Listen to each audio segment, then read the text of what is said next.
Namaste. I'm going to read volume 3, book 4, KotiRudra Samhita, chapter 28, the glory of the Jyotirlinga, Vedyanateshvara, in the Shiva Puran.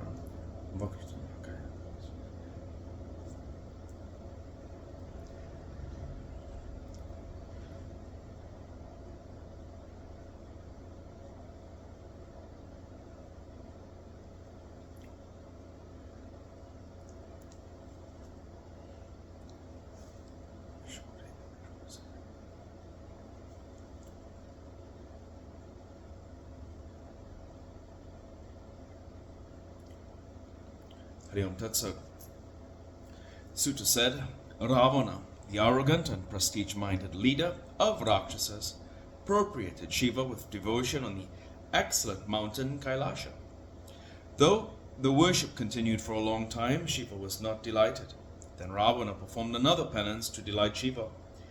The glorious Ravana, scion of the family of Pulastya, dug a deep ditch among the groves of trees on the southern side of Himavat, the mountain that is usually the spot of Siddhi.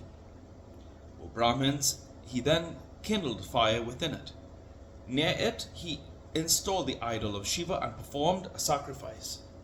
He performed 3 types of penance. During the summer, he stationed himself in the midst of 5 fires. During rainy days, he lay on the bare ground, and in the winter, he stood within water and performed his penance. Thus he performed penance a great deal. Even then, Shiva, the Supreme Soul, difficult to be appropriated by the wicked, was not delighted. Then the ambitious Ravana, Lord of Dechas, began to worship Shiva by cutting off his heads. In the due performance of the worship, he cut off his heads one by one. Thus, when he had cut off his 9 heads and 1 head remained, the delighted Shiva, favorably disposed towards his devotees, appeared in front of him. The Lord reinstated the severed heads without causing pain and conferred on him his desire as well as unequaled excellent strength. Securing his favor, the Rakshasa Ravana replied to Shiva with palms joined in reverence and shoulders drooping down. Ravana said, O Lord of gods, be pleased. I am taking your image to Lanka. Please make my desire fruitful. I seek refuge in you. Sutta said, thus addressed by Ravana, Shiva was in a dilemma and a bit disinclined. He replied, Shiva said, O excellent Rakshasa, hear. My words are significant. Let my excellent phallic image be taken to your abode. Wherever this phallic image is placed on the ground, it will become stationary. There's no doubt about it. Do as you please. Sutta said, thus warned by Shiva, Ravana, the king of Rakshasas, took it, saying, so be it, and went to his abode. Thanks to Shiva's Maya, he became desirous of passing urine while yet on his way.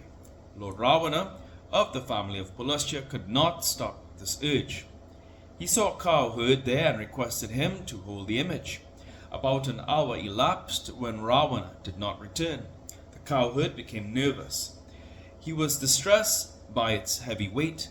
He placed it on the ground. The phallic image, made of the essence of diamond, remained fixed there. O sage, that phallic image is known as Vedyanateshvara. It yields all desires and dispels sins at its very sight. It is famous in the 3 worlds. It grants worldly pleasures here and salvation hereafter. This Jyotirlinga is the most excellent of all. By its sight or worship it destroys sins. It is divine and conducive to salvation. It stood there for the benefit of the worlds. Ravana returned to his abode after securing the blissful boon. On hearing of it, Indra and other gods and the pious sages, with minds fixed in Shiva, consulted one another. O sage Vishnu, Brahma and other gods arrived at the spot and devotedly performed the worship of Shiva. The gods saw the deity personally, and after consecrating the image they called Vedyanata. They then bowed to the image and eulogized it. Then they returned to heaven. The sages said, O dear, when the image was installed and Ravana had returned to his abode, what happened? Please narrate it in detail. Suta said, after securing the great and excellent boon, the great Asura Ravana returned to his abode and mentioned everything to his beloved wife. He rejoiced much. The great sages, on hearing everything, Indra and other gods and sages too became extremely dejected. They spoke to one another. The gods and sages said, Ravana is a wicked knave. He is evil-minded and hater of the gods. After securing the boon from Shiva, he will make us more miserable. What shall we do? Where shall we go? What will happen now? What evil deeds this wicked fellow will not do after becoming more efficient? Thus, distressed, Indra and other gods, and the sages too, invited Narada and asked him dejectedly. The god said, O excellent sage, you can do everything. O celestial sage, find out some means to dispel the grief of the gods.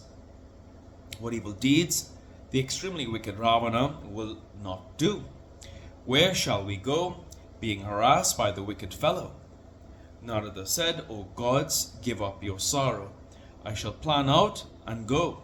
By the mercy of Shiva, I shall carry out the task of the gods. Suta said, thus saying, the celestial sage went to Ravana's abode. After receiving the formal welcome, he spoke with great pleasure. Narada said, O excellent Rakshasa,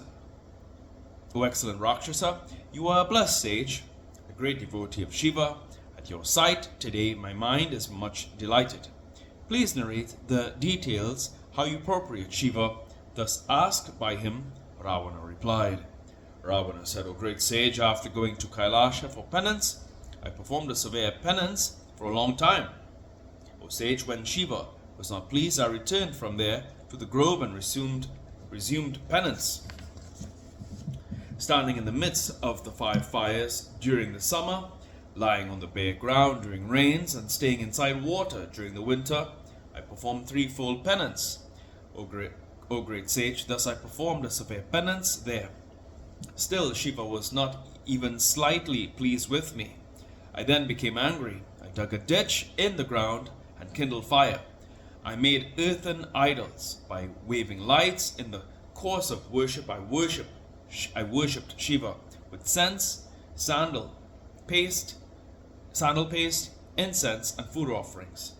Shiva was appropriated by me by obeisances, eulogies, songs, dances, musical instruments, and mystic gestures of faces and fingers. By such different modes and various other means, Lord Shiva was worshipped by me according to the rules laid down in the Sastras. When Lord Shiva was not pleased and did not appear in my presence, I was distressed, as I could not obtain the fruits of penance. Fee upon my body, fee upon my strength, fee upon my penance. Saying this, I performed several sacrifices in the fire that had been kept there. Then I thought, I will cast off my body into the fire.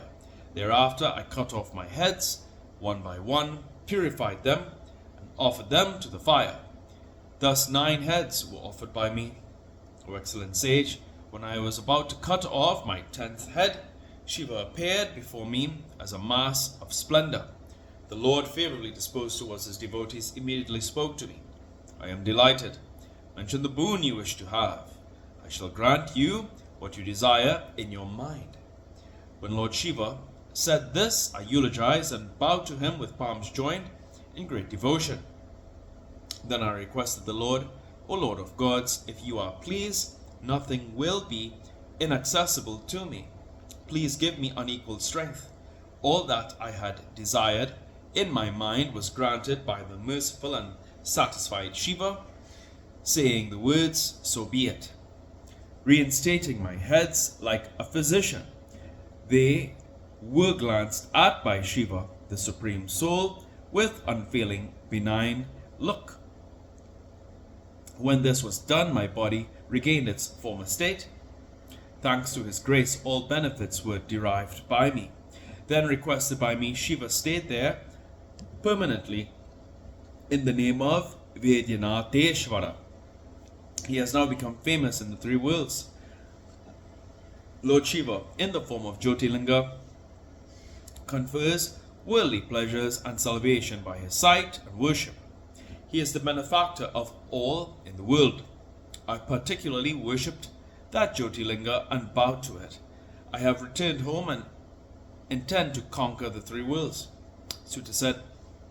The celestial sage was excited on hearing his words. Laughing within himself, Narada spoke to Ravana. Narada said, May this be heard, O excellent Rakshasa. I shall tell you what is beneficial to you. You shall do as I say, and not otherwise at any cost. What you said just now, that everything was granted by Shiva, should never be taken for granted. What will he not say in his state of mental aberration? It will never come out to be true.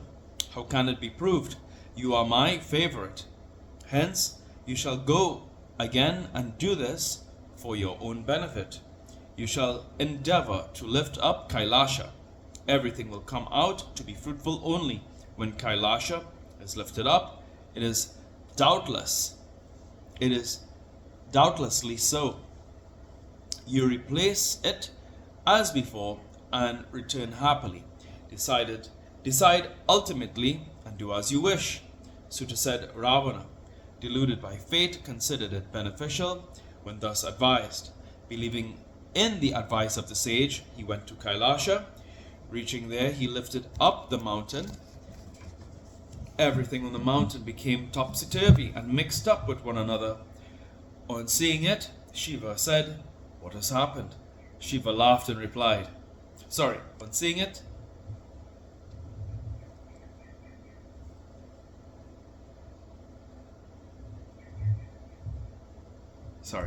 it, Shiva said, What has happened? Shivani laughed and replied. Shivani said, You have got the return of favoring your disciple indeed. Something good has happened through this disciple, now that an unequal strength has been bestowed on a quiet soul, who is a great hero. Suta said. On hearing the words of Shivani with a veiled hint, Lord Shiva considered Ravana ungrateful. He cursed him for being arrogant of his strength. Lord Shiva said, O Ravana, O base devotee, O wicked-minded, do not be arrogant. A destroyer of the arrogance of your mighty hands will come soon. Suta said. What thus happened there, Narada too heard. Ravana, delighted in his mind, returned to his abode. Coming to a firm decision, the mighty Ravana, deluded of his own strength, destroyed the arrogance of his enemies and brought the whole universe under his control. Due to the divine weapons and great strength secured at the behest of Shiva, there was none to counter-challenge Ravana in fight. By listening to this glory of Lord Vaidyanatha, the sinners get their sins reduced to ashes. Footnotes.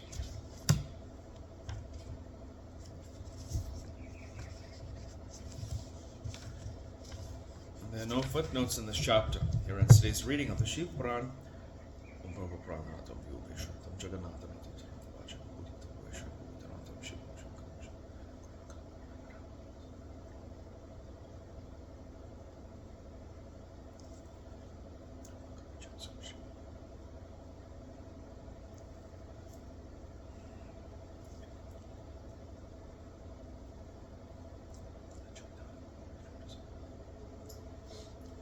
Hey, that's it.